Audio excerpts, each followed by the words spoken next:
It's planting day. It's raining today, which seems fitting for the vibe I'm going for with this installation. I have a collection of plants I'll introduce you later, and when I was shopping for these, I went for tone, vibe in all of the ones I selected. So I'm going for like a dark cottage garden, spooky, moody, witchy garden. Everything I've selected, I kind of wanted to put in the front yard. I think I've decided on spreading them further than that because there is some that I think would just be better suited to the backyard where there's more sun. I'll be planting everything today while it's rainy just because they've been confined to their pots longer than I would like. I've got to get them in the ground, and I'd rather put them in a spot that I am not 100% okay with and relocate them later if necessary than leave them in the pots because they're starting to show a little damage. Goal today, get them in the ground as soon as possible.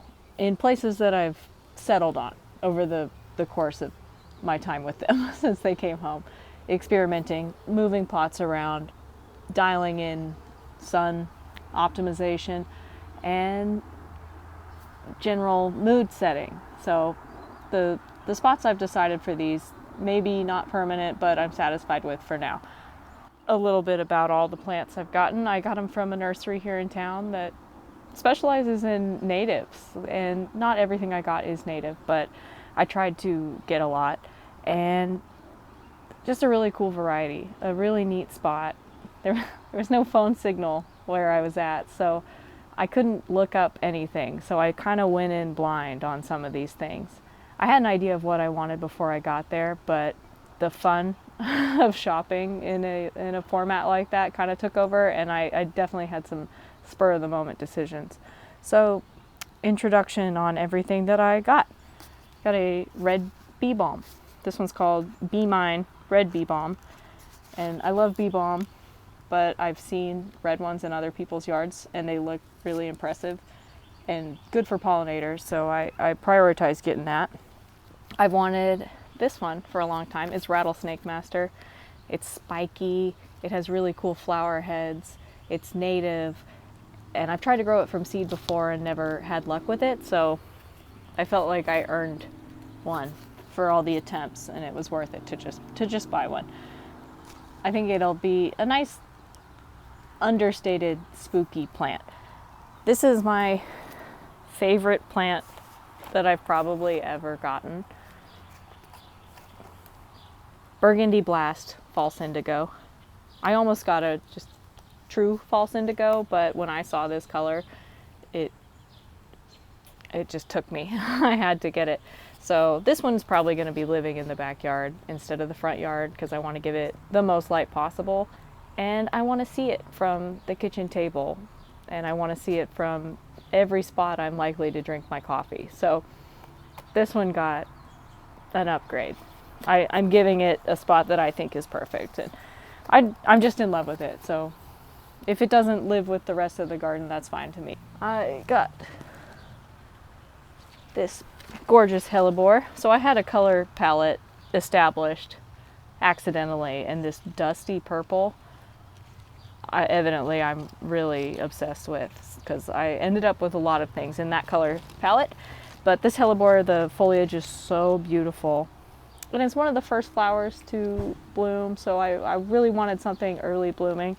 And this was a splurge, but I'm really just, I've not seen anything like it. So I was happy to get it. And I will be planting this basically right here. This coral bells, caramel coral bells. I have a couple around here that I've propagated, and this one was just really interesting. It lightens the color palette of everything I got, so it seemed to fit right in with the rest of my cart, and good with shade because this area that I'm planting these gets a lot of shade, so I wanted it to be visually interesting but also tolerant of the amount of light it's not going to be getting. I don't have the tag for this one. This is Solomon's Shield, I think is what it's called. I see it in other shade gardens that I've visited, so I knew I wanted to get something like that. I think the highlights are really dramatic but understated. I like the height variation. I like the texture. This one seemed like a good value because it had 3 and some of the others were just little stubs. So this one was a very healthy plant and I went for that one just out of greed. Got this Brunera Bug Gloss, Boo Gloss, Brunera, Garden Candy, Silver Heart. These are a lot of like boutique plants. I don't normally buy like branded plants, but a lot of these are just kind of designer. But I obviously got this because the silvery tone on the leaves is really impressive. The flowers, this one didn't have flowers, but I saw the flowers on other ones at the nursery and they're the prettiest delicate blue that doesn't capture well in a camera, but is just striking in person. So another shade tolerant. The fact that it flowers, really cool. I had to get it. Nice heart shape, big broad leaves, and I think they spread fairly well. So I do want something that can kind of eat up a lot of space in this, because for what these cost, I'm not going to be able to buy a lot of them. So that one will live here as well. And I think my final item, one that I have wanted for a really long time. In our neighborhood there are a few of these and they're breathtaking. This is a smoke bush. I got the Winecraft Black Smoke Bush, and just the way light hits the leaves from the underside is so magical. And texturally, this one's flowering. There's just not a lot of plants that can compare to this, and the color in the vibe of what I'm going for. This bronzy purple. I'm just absolutely taken by. Oh, wow! I didn't notice this when I purchased it. There's a bagworm. Wow! It has like a carcass coming out of it. I've never. It's like it already hatched, I guess. Well, hopefully this is not infected with bagworms. We'll see. I'll have to take good care of it. Yeah, so everything I got, quite expensive. The most I've ever spent on plants in one sitting. Probably not in like a season, but every plant I just demonstrated was $200 total. So a splurge. But I tried to go high impact for that reason. I wanted a lot of things that can set tone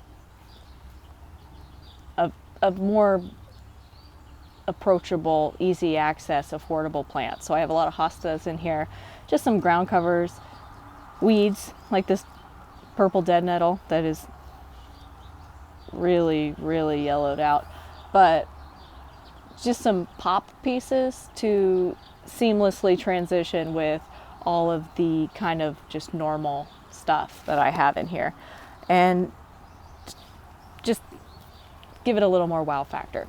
So I'm super happy with everything I've selected. I think they'll do well in the spaces that I've decided, but you know, we'll see. We'll see. I'm not gonna make them live out their days in a spot that's not good for them. So I will be updating if it's not a good one. But while it's raining, I want to make the most of the moisture there is currently. So I'm going to get them in the ground and hopefully not regret it later. So let's get going. Oh, sorry, buddy.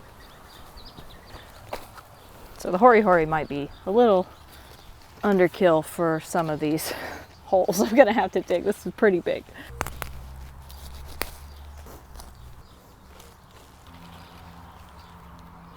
This soil is really nice.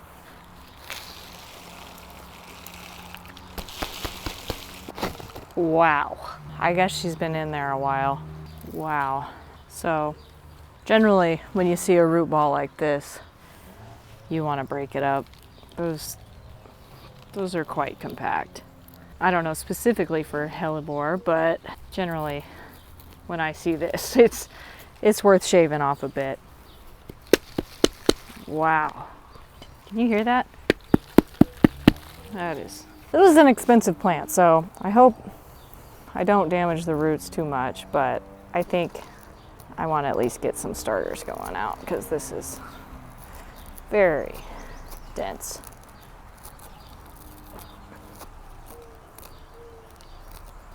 You know what, before I advocate for killing your plants, I'm gonna do my research.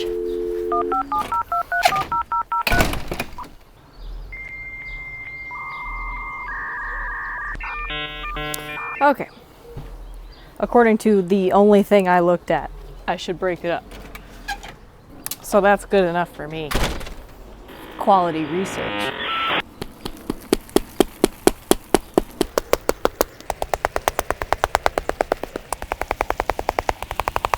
This is wild. There's like barely dirt left in here anymore. This is probably what my tomatoes look like. So I'm just massaging it best I can to get these roots loosened up gently, you know, within reason. Can't be entirely gentle. If I were to plant it exactly how it was, that pot-shaped mound, my fear would be that the roots would just kind of trap themselves and it would never actually be able to build a healthy root structure beyond that shape. It's setting it back a little. I mean, it is damaged, but the potential growth is worth a little setback now. This is a perennial. I want it set up for success in the long term, not just set it, forget it. So I'm going to put the extra care in.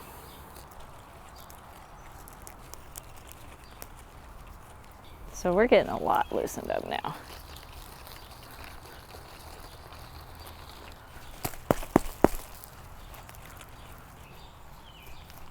As for feedings, I'm not putting any compost in this hole.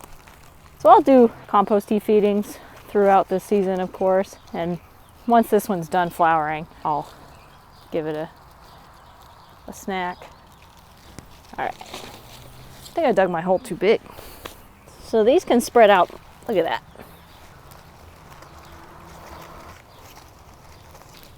There's room for them to breathe in there now. All right. So I'll put a little bit back in. I'm just gonna put everything back in around it, and I'm not burying the crown. But I want things snug, so any roots, those long ones, are getting tucked in. Clearing out the ground cover around it, so I don't want it to compete. Most of the ground cover. There's a lot that's probably just going to come right back in, and that's okay. Do a little firm. I should have positioned these a little better so I could see them, but mostly I'm just trying to get this set up. It's kind of the end of its season right now. It'll just be foliage for the most part. So, and these are all dirty. I just want it to get settled in, have time to adjust before it gets too hot outside. All right, so I'll put the tag in. Nah, I'm just gonna keep the tag. I know what it is. So now the coral bells. Throw the tag. This is the shadiest part here, I think. But I really want something here.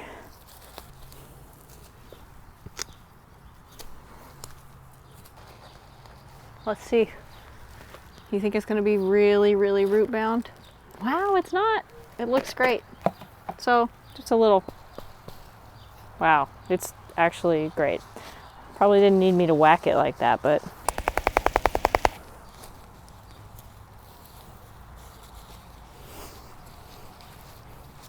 easy. We're flying through it now. I really like this spot for the Brunera. Or this spot.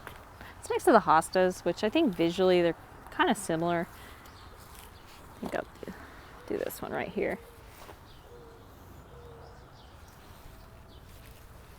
Maybe I want a little more light for it. I think this.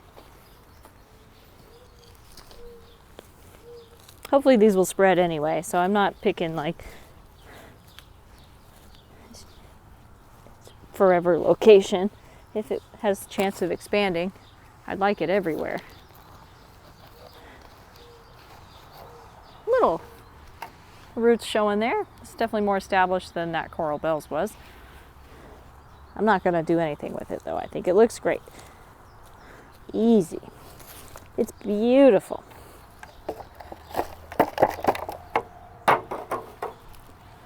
And the Solomon seal. If I had a tag for this one, I would check if it needs a lot of sun. This is moderate sun. Does it look awkward there? Is it too tall here? Fitting the shapes in is harder than fitting in colors. I love this thing. Maybe I'll go here. Maybe I'll just go right here with it. So I might just go right. It blocks the Coral Bells. I said I decided on my locations and then I naturally have second thoughts. The shape of these, the arching, it's kind of hard to work with. I'm thinking by the mumps. I think I've totally changed my mind. Now I'm thinking right here, because I think this yarrow has no business being here. And these daylilies, I'm trying to get rid of. This can go somewhere else. Pretty cute. This is a nice elevated side too, so I think extra height here is just gonna make the whole space feel taller. There's landscaping fabric. Maybe at one point I put some out here. I thought I undid that mistake a long time ago, but I am finding more. Don't do landscaping fabric. Save yourself. Use cardboard.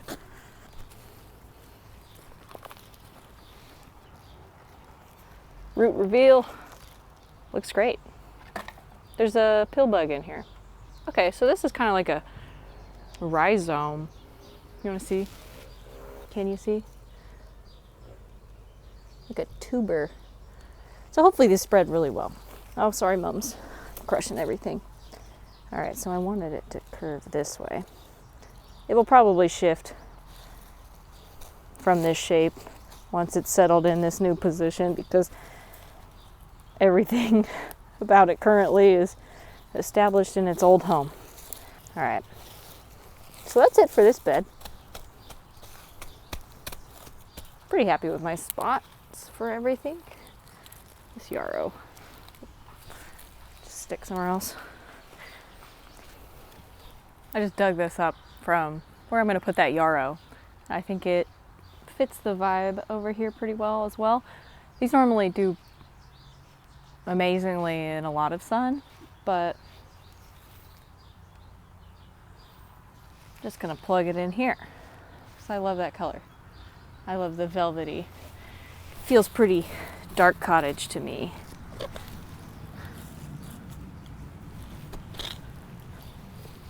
Oh, what is this? A lot of roots.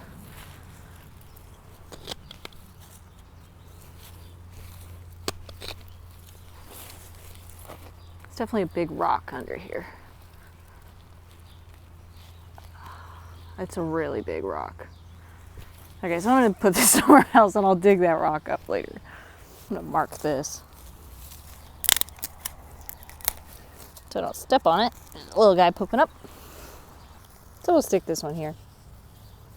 I can find a few more around here to pop in other places to balance it out. I know a landscaping trick is to put everything in sections of 3, but when it's $30 a plant, I'm not gonna buy 3 of them. I can't do that. So I'll use those techniques with plants that I can readily propagate. So I'll put a couple of these around. I think they pair well with the hosta, kind of mirror shape, texture. All right, so this section done. What a beauty. And now the smoke bush, I need to get a bigger shovel.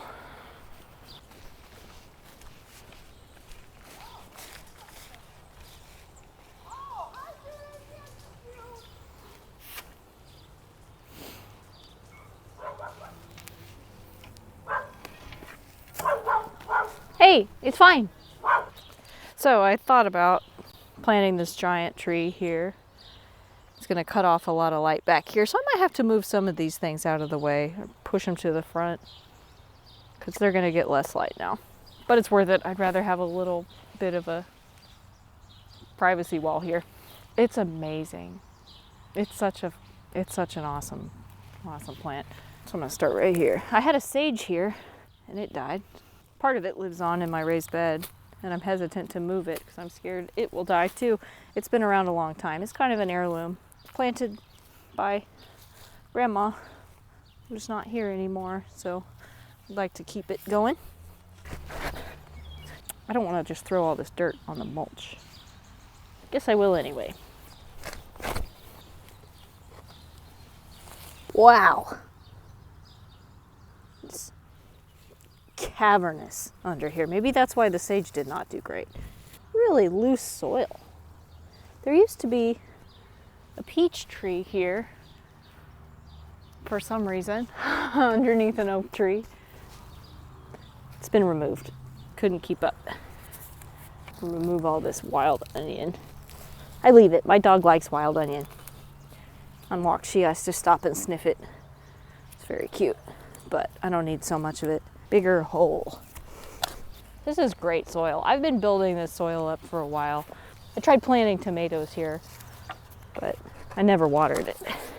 It's a very recent development that I feel safe in the front yard. So a lot of catching up to do out here. Pretty big hole. We'll see what we got. Pretty good. I hope this thing gets big.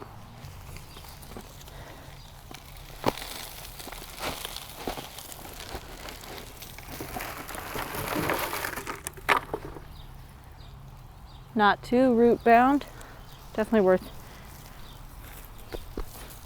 wiggling some. There's a rock that's nice. Definitely worth wiggling some loose. I don't know how long it's been in here, but it's not like the hellebore was. Nice sandy soil.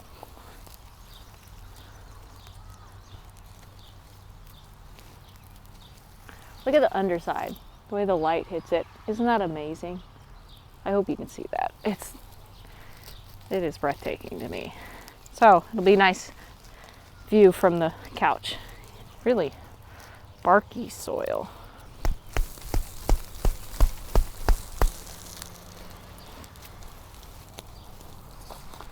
Just try out different positions because unlike those little flexible plants with a shrub or a tree, you definitely want to position it in the way that you like because it will stay that way.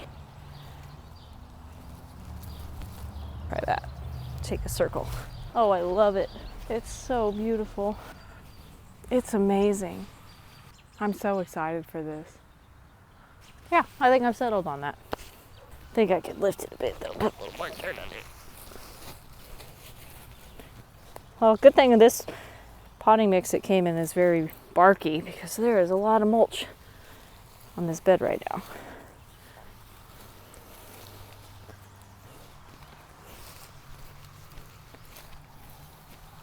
I'm trying to get better about breathing into the mic. If anyone's watched my videos before and you think it's a problem, if it's distracting, let me know. I go through and edit the worst ones, but when I'm very active and I'm talking, breathing is the last thing I'm thinking about. But I'll get better. Mic positioning would probably help too. All right, so we're locked in. I tried to dress like my plants today. Do you like my outfit? Okay, so get all the trash out of here.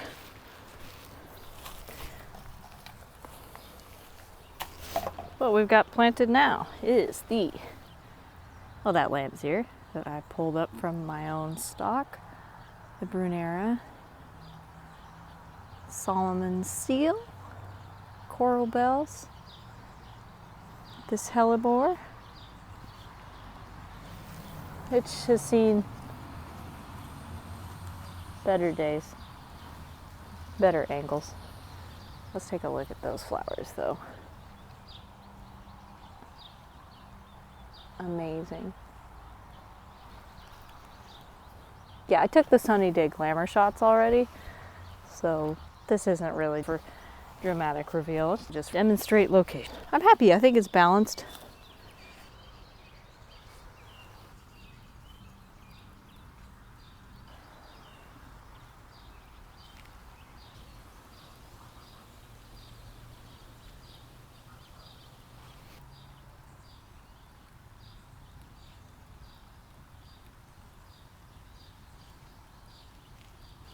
Almost took out this coneflower.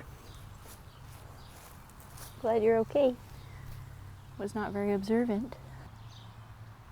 Trying to get more thyme edging and lamb's ear edging. Yeah, that color, just amazing. Feels magical to me. So some other cottagey things that I got going in here. Not doing amazing, but I've got a black elderberry. Maybe it'll take off. The growth last year just completely died off during the winter, but I was glad to see it's still alive. I have another one in the backyard. So if this one seems like it's not keeping up with the other, I might move it, because I think the smoke bush gives the effect I was going for with this. I just wanted a big, dark, dramatic, beautiful plant, and this area might not be ideal for it. There are weeds everywhere. I'm pretty neglectful of this zone, but that was the vibe I was going for last year before I committed to the smoke bush.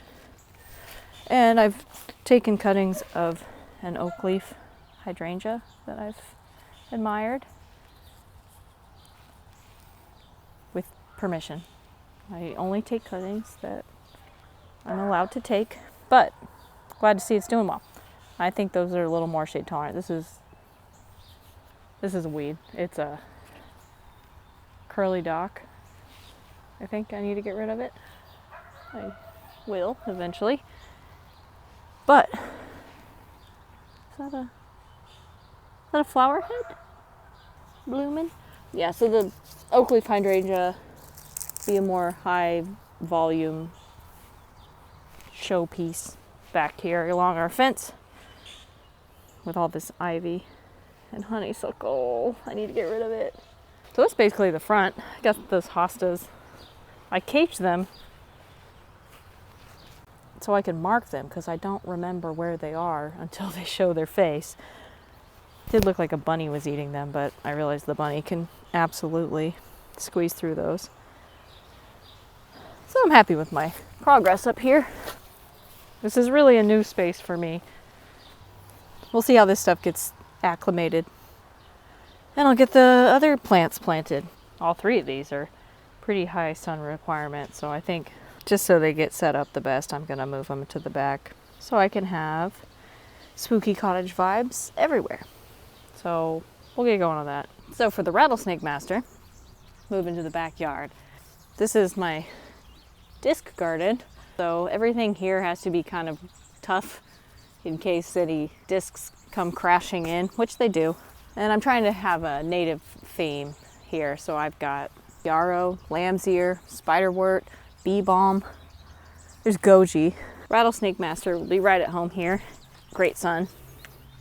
This soil over here, slowly getting better, but it was very heavy clay, and I'm just trying to improve that. So let's do a root reveal. Not bad. That's what I like to see, because they break out easy, but it's really settled in. Unfurls. That's a grass there, that's not a root. So I'm not going to do too much to this one. I should have cut the grass around here, but I'll doctor it up over time. So there was another side shoot that rotted away because it sat in the pot too long. That's on me. But I think this one will be fine. Getting situated. Send out more later we're in no rush. Cut some of this grass. The good thing about rainy day planting is the conditions are gentle. So I don't have to worry so much about things drying out rapidly. One, because it's raining, but also because it's overcast. All right, that's pretty good. I'm trying to let this grass go to seed. So rattlesnake master in place. All right, next up is the red bee balm. Everything here is so purple heavy. I've walked a lot of prairies in my area and there's purple and yellow everywhere. And I've kind of gone that direction with my landscaping and my variety choices. So I'll pop a red. It might be clashy, but just to add variety. I look right now and where I stand, everything blooming currently, with the exception of the strawberries, is purple or yellow. So just to give it something else, just to add a little interest. I'll be putting it right here. I want to be able to keep it in check if it does start spreading quicker than I anticipate.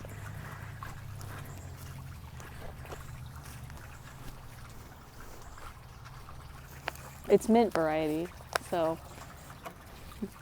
know what you're getting into. I don't mind. I have bee balm all over, and I just keep it under control. I like it, so I keep it. I will leave the label in this one so I know that this is the red one.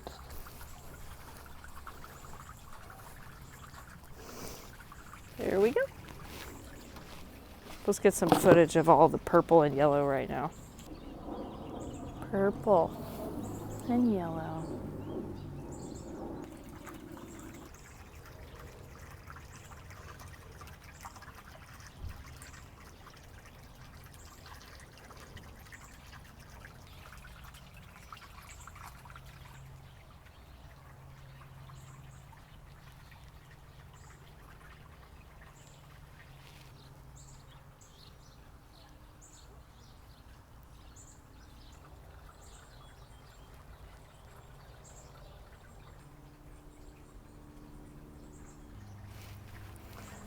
All right, so now we just need to plant this amazing, beautiful false indigo. I should just go get a real shovel, but I don't want to. I'm already back here. That's so many fences to navigate. I'm so excited for this one. I saved it for last because it's my favorite. Maybe I'll need to move this yarrow. The yarrow's pretty big. This bronze fennel next to it, I'm gonna love that combination. Those colors together. A lot of worms in here. Love to see it. So I accidentally knocked this pot over and a lot of the soil came out. So I already know that the root structure on this thing is not tremendous. So I'm not sure how deep I need to go. Be really gentle getting this out. Just give it a little squeeze first. Don't think it's going to be all that root bound. No, not at all. Some healthy roots, but definitely not jam-packed. So just give them a little massage.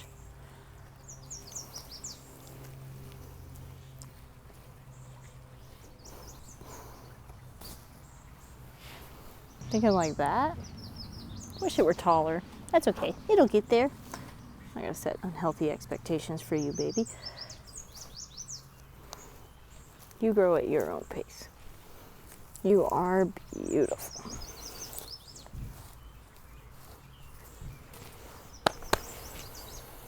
So there's that baby. So that's a wrap. Installation of my spooky cottage garden collection. Didn't end up in one compact little garden space, but I think dropping elements of the theme throughout the entirety of my garden is a better bang for the buck. It certainly could change. Knowing me, might not all stay in this one place. You know, it's see how things go. If this wasn't a good spot, I'm gonna fix it, and then I'm gonna let you know. Hope you enjoyed the process. Hope you enjoyed my selections. Let me know if you've got a spooky cottage garden of your own. I'd love to hear about it. If you know any other spooky plants that would be at home here, refer me, please. I'm excited to add a touch of personality to this space. A really controlled, intentional design. It's kind of new for me. Yeah, it's expensive. It's been a big part of it. Rather than just scavenging for stuff, it was a luxury to be able to just go shopping spree on a theme, and I would recommend it if you can allot for it in the budget. It definitely adds a lot of personality to this space that has been lacking. I'm really grateful. I'm excited to see how these perform. It makes me feel at home in a way that I didn't feel before. So, you know, paying for comfort, paying for expression. It's fun. Adding elements that express me and my personality as a person in the form of my art. So, see you next time. Oh shit.